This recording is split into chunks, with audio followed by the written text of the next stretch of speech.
Hello everyone. This is Sam from Bigfoot Books, and today we're going to be offering some commentary as you've been listening along to Fawn Brodie's excellent biography of Joseph Smith, No Man Knows My History. Today we are talking about Chapter 3, The Red Sons of Israel.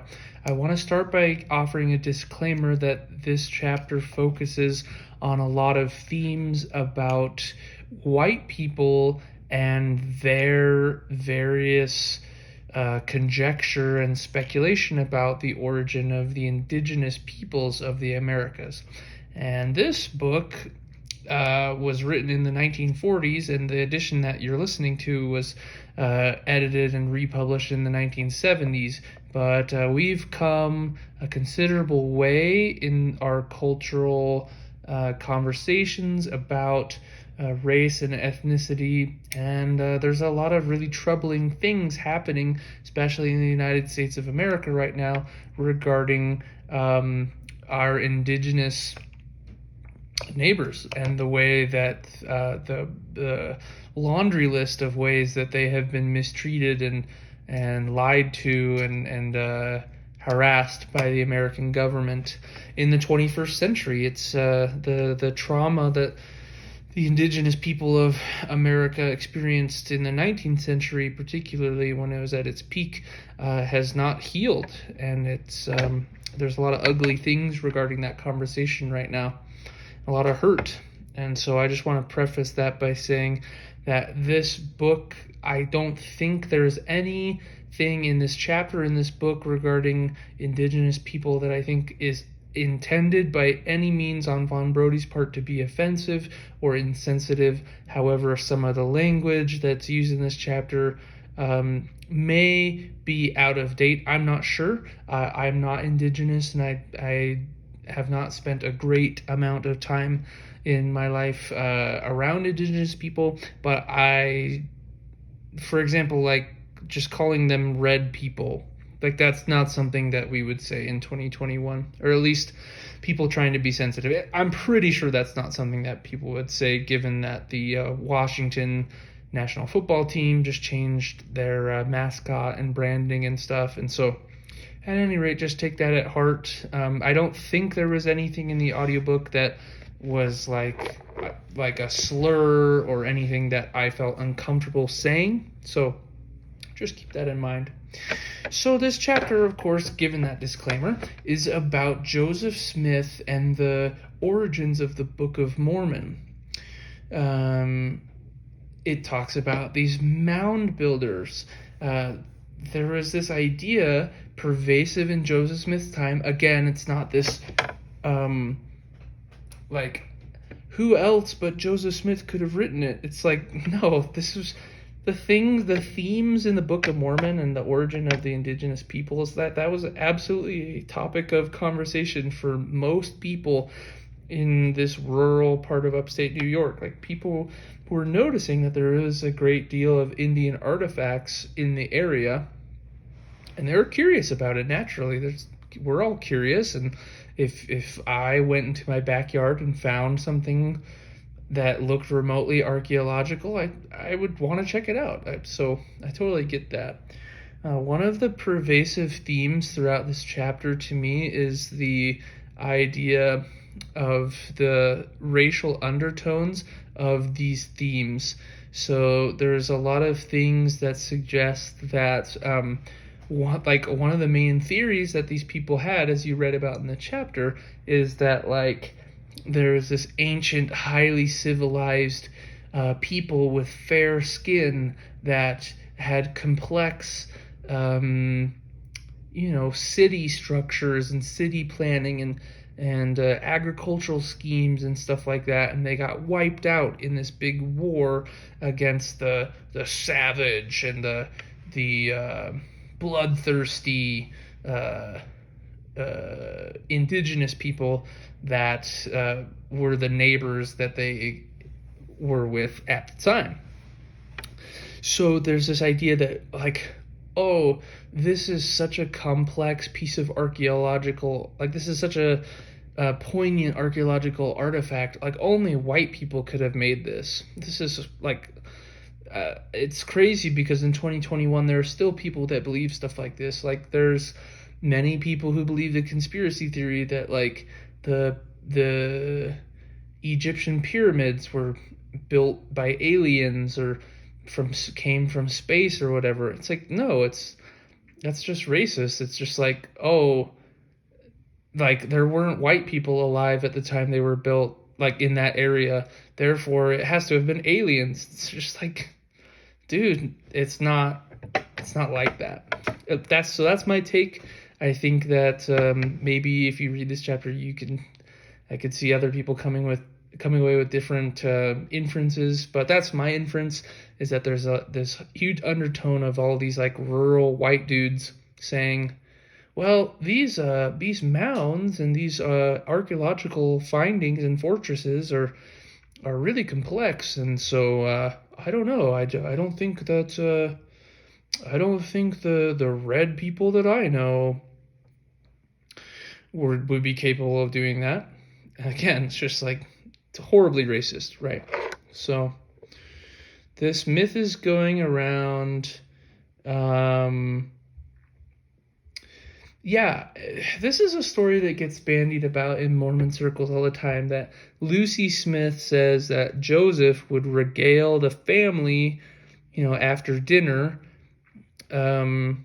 with these stories. Like, he would put on almost like skits, and he would act out these had names, and they were characters, and they had families and stuff, and he would talk about these. So Joseph Smith, again, we talked about this in chapter 2, but man, this guy is really smart and really creative.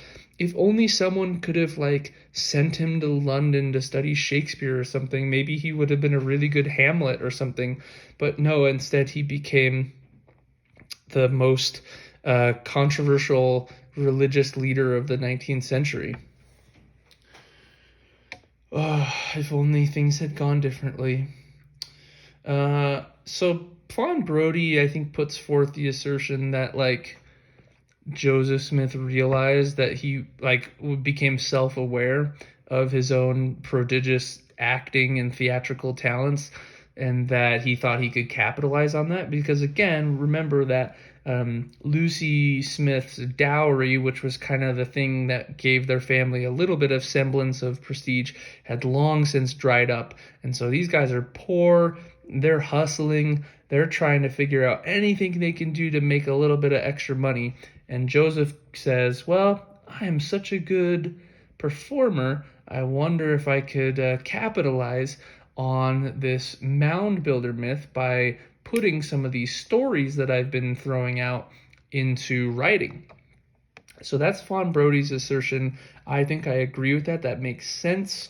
It is really interesting, again, with this whole racist view of things, that like the prevailing sentiment at the time to explain the existence of these indigenous artifacts is that long ago there was this big kind of Star Wars good versus evil, massive millions of people fighting, and we've got these white fair-skinned people that are farmers and temple builders and metal workers, and then there's these wild and ferocious, bloodthirsty, idolatrous, filthy, people, and like, guess which ones of those two descriptions are the ones that are still alive. It just seems too convenient and very racist.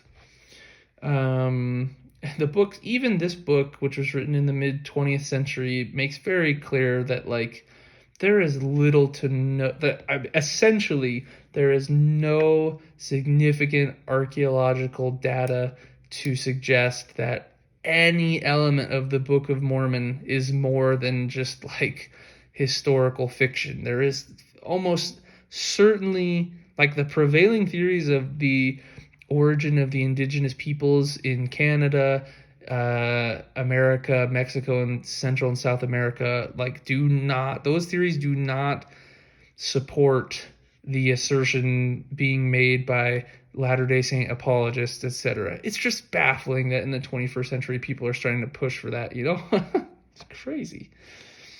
Okay, so we've got different people that are close to Joseph Smith, like Peter Ingersoll and Willard Chase. These are like his neighbors, and people like Ingersoll says that he considered himself to be one of Joseph's confidants. So not just like a coworker from 7 years ago. Like, this is a dude that Joseph probably would shoot the breeze with often, etc.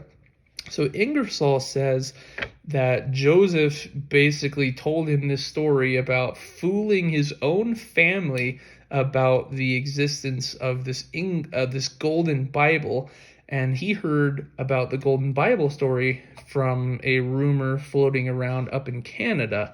So according to Ingersoll, Joseph goes to family dinner and tells his family that he found this golden Bible, and he was super serious and was totally acting the whole time.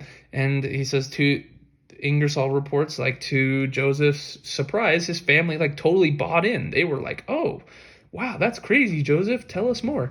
And so right here we have the genesis of the entire like history of Mormonism. If Ingersoll's account is correct, and I mean, we just have to take it at face value. He could have made that up, as well as every other thing. There's so many contestable elements of this chapter that maybe would not hold up into like litigious scrutiny in like the court of law. But if we take Ingersoll at his word, this is the entire genesis of Mormonism in this one story.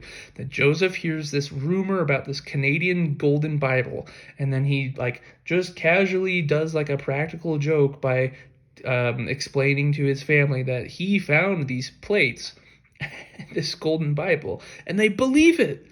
They believe it. That's crazy. This is like, oh man, that is just astounding to me that like that it could be so simple that the beginning of Mormonism could be contained in this one anecdote. So I definitely don't think it's necessary or peer reviewed to say from like an academically rigorous standpoint that this is the truth or whatever. But the fact is, this account of Peter Ingersoll exists. I think that is super relevant and super interesting.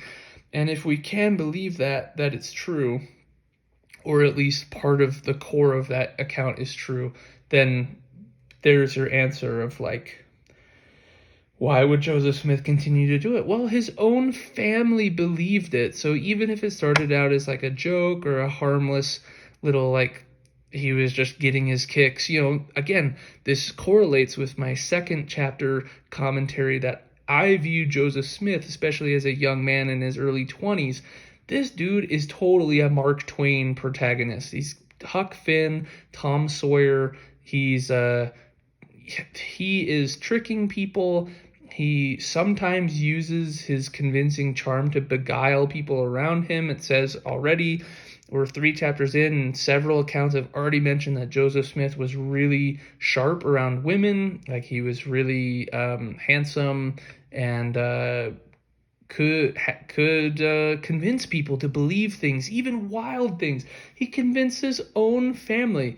So I don't know if that is like a testament to Joseph Smith's like narration ability or like the gullibility of his parents and family. Probably both. It says flippantly, Fawn Brodie says that there's reason to believe that William Smith, Joseph's younger brother, was like one of the only people that perhaps was not as sold on the whole Golden Bible thing as everyone else. And I'm just going to put a little footnote there to say watch for this, because some of my favorite stories from this Fawn Brodie book are about William Smith, because he is awesome. And in this sea of like gullible or like well-intentioned people that really earnestly believe Joseph Smith, William Smith is like one of the few people that like from the very beginning is kind of incredulous, is not really ever totally bought in. So watch for that as we get further into the book.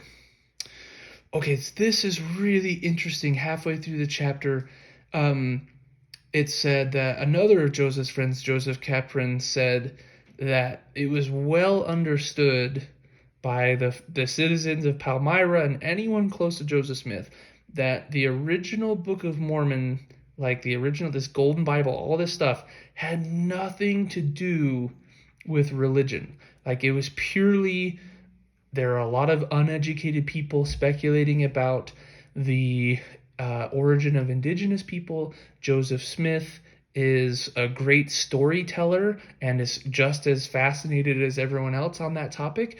And he concocts this idea, hey, my family's poor, we're destitute. I could probably make some real money coming up with plausible theories to support this whole Moundbuilder thing. And so he goes for it. So even like the Palmyra Reflector newspaper in February 1831 says that Joseph claimed that when he found the plates, they had no divine interposition, like nothing divine had been dreamed of. I think that is so important. So we're introduced to Martin Harris as well. If you believe the South Park episode, he's perceived as one of the most gullible and interesting men in the history of Mormonism. It's really important that it brings out, like, he's a Quaker, he's a Universalist, he's a Restorationist, and then he meets Joseph Smith, and that's like the next big thing. So this dude is just chasing whatever religious high he can get into. And for apologists, like, yeah, Martin Harris was kind of crazy, but like no one can doubt that he was earnest. He may have been a little bit off his rocker, and maybe we don't trust him as a academically rigorous source, but like the dude really wanted to believe.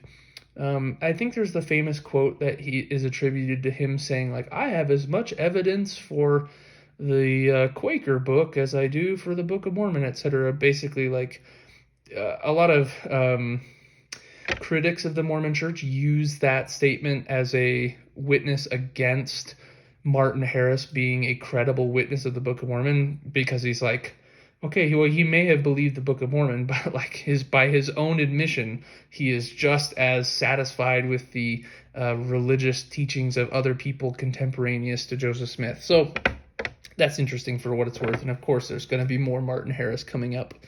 I think it's important to mention for Joseph Smith that when he meets Moroni, there's that famous, I guess it's Arnold Freiberger, one of those 20th century Mormon painters. There's that famous painting of Joseph Smith. He's in his little like Lincoln log house cabin bedroom, and he's got his little nightshirt on, and he's kind of looking with his arms raised at the angel Moroni, who's, again, he's an absolute just white dude. Like, no, he doesn't look like he's from the Middle East. He looks like a white dude from Utah with white robes on. So there's this famous painting. I venture to guess most people listening to this know what I'm talking about. But if you don't, just search Joseph Smith meets Moroni. I mention all of this because this is a verifiable fact that this was a vision, and that if we want to say this is like a real event that happened, it has to be understood in the course of it being a vision. So, because Joseph Smith lived in a small cabin with several siblings, he did not have his own private room. We know that Joseph Smith would have had at least a couple of his siblings in the same room the night that he claims to have met Moroni. And one of these nights is, the night he meets Moroni for the first time is September 21, which I always think of because of the Earth, Wind, and Fire song. Do you remember 21st night of September? I always think of Joseph Smith and Moroni because of that, which I think is super silly because that's such a good song to be tarnished by such a fraught anecdote. But I bring all this up because, like, if a white dude comes down from heaven and he speaks to Joseph in this, Joseph, listen, I am the herald of God sent to you to restore eternal truths. You know, like, Joseph's siblings are gonna like wake up, right? And so from my point of view, Joseph Smith absolutely, undeniably This is a vision. And like, I'm not saying anything new here.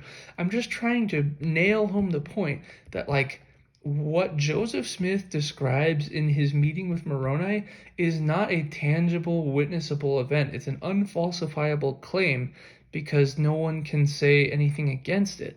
My best, most charitable interpretation, if you want to believe that Joseph Smith truly, in very deed, met an angel by the name of Moroni, the most charitable interpretation is that vision, he was like how Lehi says, or Nephi, I can't remember, says they were carried away in the spirit. So like Joseph Smith's consciousness would have been taken out of his mortal frame and inserted into like a waiting room where Moroni could come in, kind of like an altered second dimension or something. Like, we're getting into some science fiction type stuff, but I can't think of any other way to explain it. Otherwise, his brothers his sisters, whatever, would have absolutely been like, what is going on? And why is Moroni coming to you and not us? Like, why wouldn't Moroni have come to the whole family? There's so many things that are so fishy about it, right? If Joseph Smith's family is so tight-knit and they're so close and they so trust him with everything, why would Moroni not appear to all of them and say, hey, like, Joseph Smith is the real deal.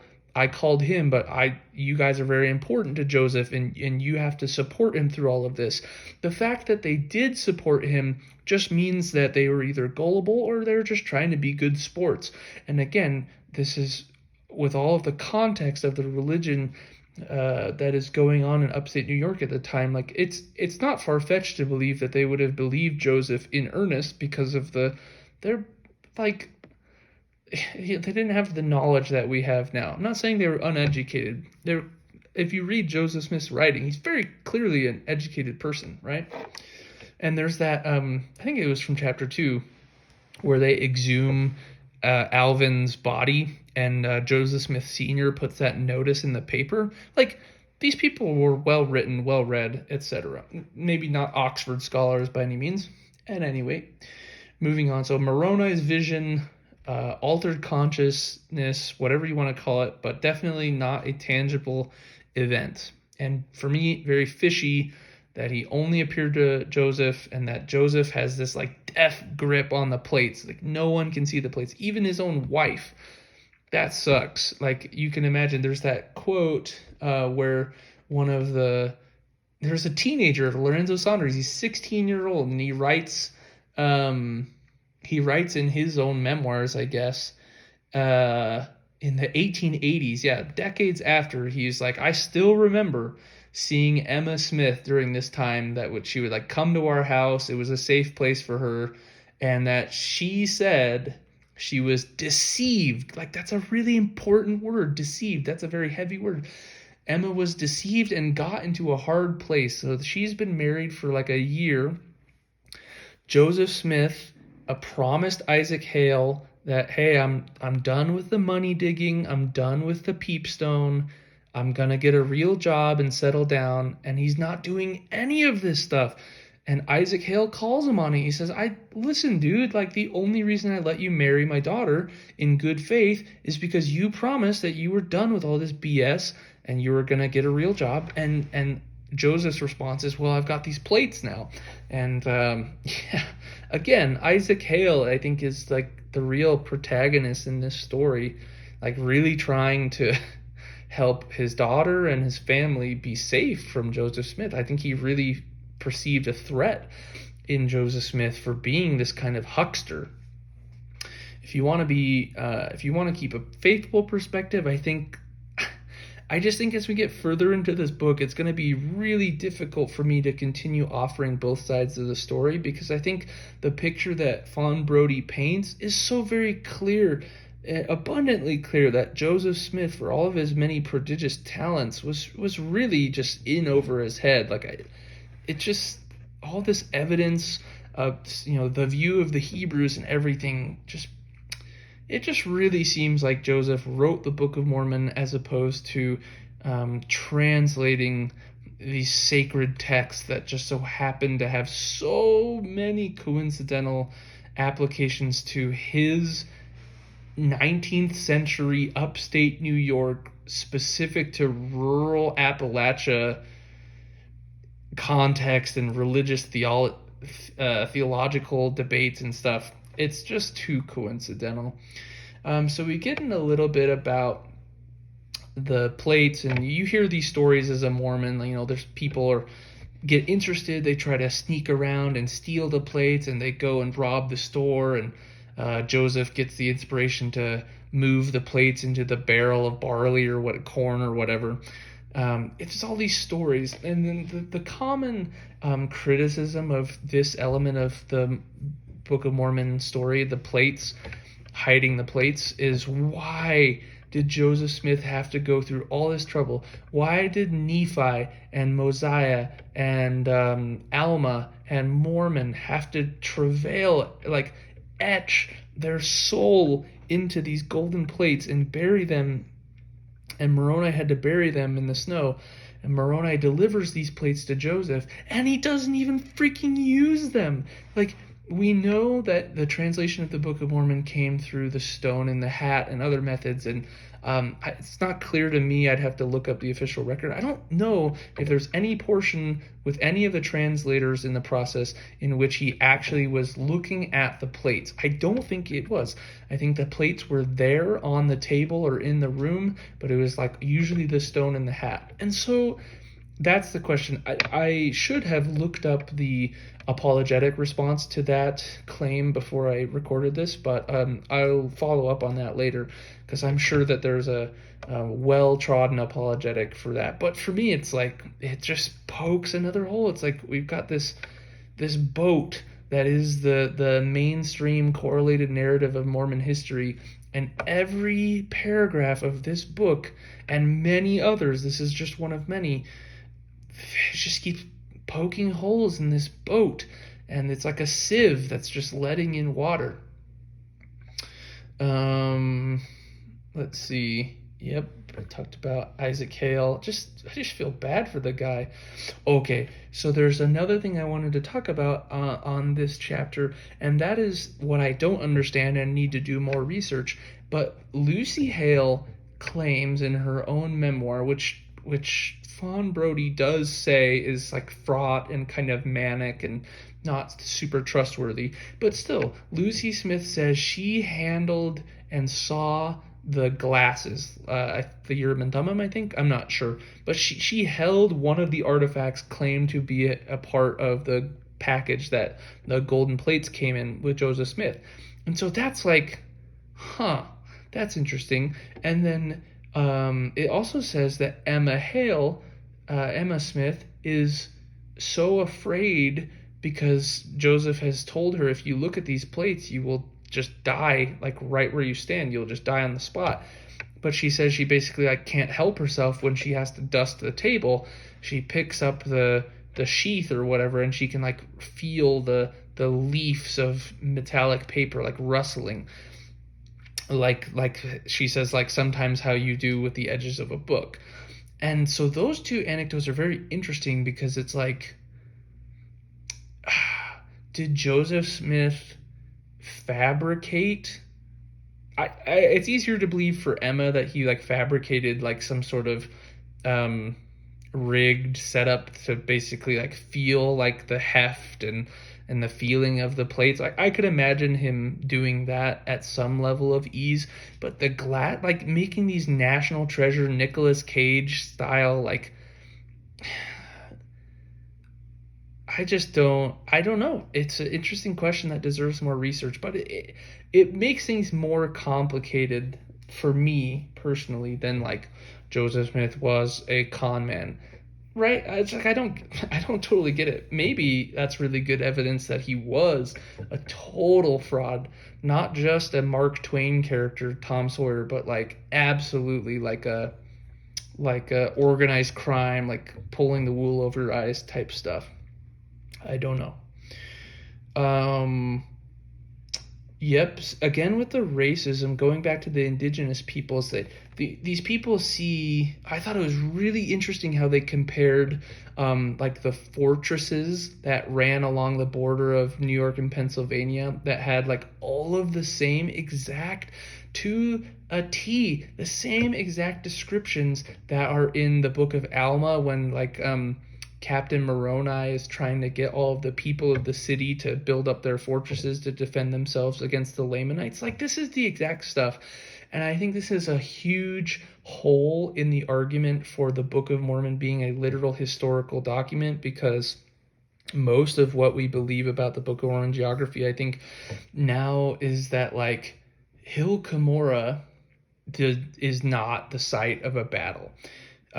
We have archaeology from ancient Rome.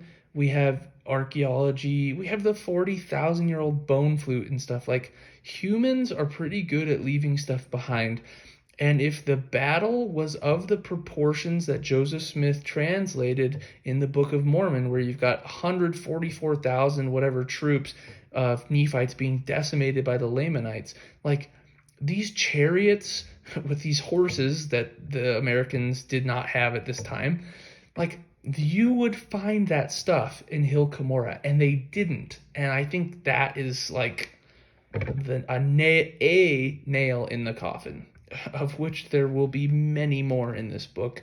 And again, going back to this idea that, okay, so we've got this theory going around, again, not unique to Joseph Smith. It was a theory that many of the most articulate and well-known theologians of the day espoused, which is that the Native Americans, these indigenous people, were probably members of one of the tribes of Israel that was lost. That was not unique to Joseph Smith. I can't stress that enough. I always thought that that came out of nowhere, but no, it totally didn't come out of nowhere.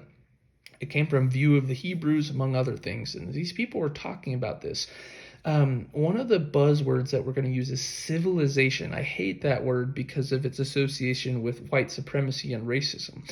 There's a really famous poem that I read in my world history course in college called The White Man's Burden. I think it's by Rudyard Kipling. It's basically this poem that is like romanticizes white people and like the burden that they have, like, oh, it's so hard to be white because we bear the responsibility of civilizing all of our neighbors. It's a really horrible message, but it resonated with the people of that time, because white people at the turn of the 20th century, I think is when it was written, viewed themselves as these white saviors that were going to bring the technological advancements of the Industrial Revolution to the less populated, less civilized, less educated people of the world. These problems and many more still comprise a great deal of the issues we face in the 21st century. Neocolonialism is really strong, and white people are definitely still a part of that struggle of this, oh, we live in civilized society, we should help other people. This message is pervasive throughout this chapter of No Man Knows My History and the narrative of the Book of Mormon, that it's like, oh, these Indian artifacts are so cool and they're so like cleverly wrought. There's no way that these dark-skinned Indians could have come up with it, so it must have been the lost tribes of Israel. Yeah, that's it. We've got these fair-skinned Middle Easterners that came over and got decimated by these bloodthirsty savages or whatever. It's just terrible, right? And so one of the things I appreciate about this book, having been written in the 20th century, is it cuts all the BS.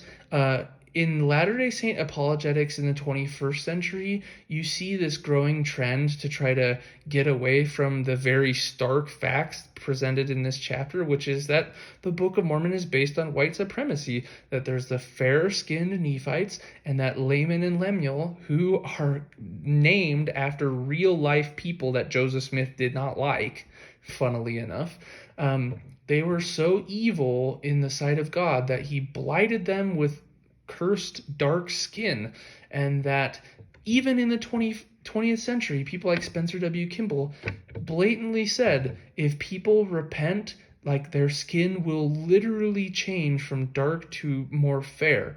This is absurd. That's crazy. And it all starts with Joseph Smith in this time. Yep, we know it talks about view of the Hebrews. If you've read the CES letter, which I highly recommend, you'll know more about this. Basically, there is an absurd amount of let's just say coincidences between primary source documents explaining the origin of the indigenous people, which has proven to be really bad scholarship, and the Book of Mormon. So not only do apologists have to recognize that view of the Hebrews was certainly something that Joseph Smith had read, if not directly copied into aspects of the Book of Mormon composition. Even if you do recognize that, you still, if you're an apologist for the Mormon Church, you have your work cut out for you to explain why that could be, given that view of the Hebrews is deliberately bad scholarship. I mean, this is bad. One of the only other things I want to say here before I close is that it talks about how the Book of Mormon talks about Jesus. And there's that famous scripture, I think is it John chapter 18 verse 10 or 10 verse 18, where it says, "Other sheep I have which are not of this fold, them also I must bring, and they shall hear my voice." To Mormons, I don't know how other Christians view that scripture. I think it's just like intended as like, we need to be missionaries and spread the word of Christ to other people. But Mormons take this verse as like definitive proof of Joseph Smith's like divine calling and authenticity of his prophecy and revelation, because this verse means that Joseph Smith was correct in saying that Jesus Christ did actually come to the new world. Of course, this is so easily explained as a retrofit of prophecy. It is so easy. If I took an element from my life, let's say like COVID, for example. We are in the middle of a pandemic right now. And let's say I wrote a memoir and I was claiming to be a prophet. Well, in 2012, I could backdate a revelation in 2012 saying, in a few years, the sky will be darkened with a mysterious ailment, and many will fall, and just like Nostradamus kind of language. It's so easy to retrofit prophecy. People look at prophecy and think it is so magical, but it is just like a magic trick. All you have to do is use vague enough language to couch your prophecy so that it appears that you are genuinely capable of like future sight, when all it is just saying, oh, this verse in the Bible, oh, I can write the Book of Mormon in a way that makes it seem like this is prophecy. Another perfect example of this is Charles Anthon, the professor in New York who Joseph Smith sends Martin Harris to parlay with and show him the characters from the golden plates. Famously in Mormon lore, Martin Harris shows him the stuff, and then Charles Anthon says, oh my gosh, this is totally true, like these are real characters. And then he's like, okay, great, thanks, this is for the Book of Mormon. And then Charles Anthon like rips up the story. I don't know, I have only ever heard the Mormon side of that story. But I think this book goes into that. If not, I'll be sure to follow up with more research later. But basically, Joseph Smith puts this anecdote about Charles Anthon in the Book of Mormon. Again, so Mormons will read it and go, oh my gosh, Joseph Smith is a real prophet. He said this would happen. No, it happened, and then he wrote a scripture saying that it would happen. It's like, can't you see how blatantly obvious that is? At any rate, I've gone on for long enough. So that's chapter 3. Chapter 4 is going to go on here, and we're going to learn, it's called A Marvelous Work and a Wonder. And stay tuned. I think we're going to learn a lot. This is really cool. Oh, yes, perfect. The Charles Anthon anecdote is explained in detail in this next chapter. So stay tuned for that. Thank you so much for listening, and I'll see you next time. This has been Sam for Bigfoot Books, reading No Man Knows My History by Fawn Brodie. Ciao.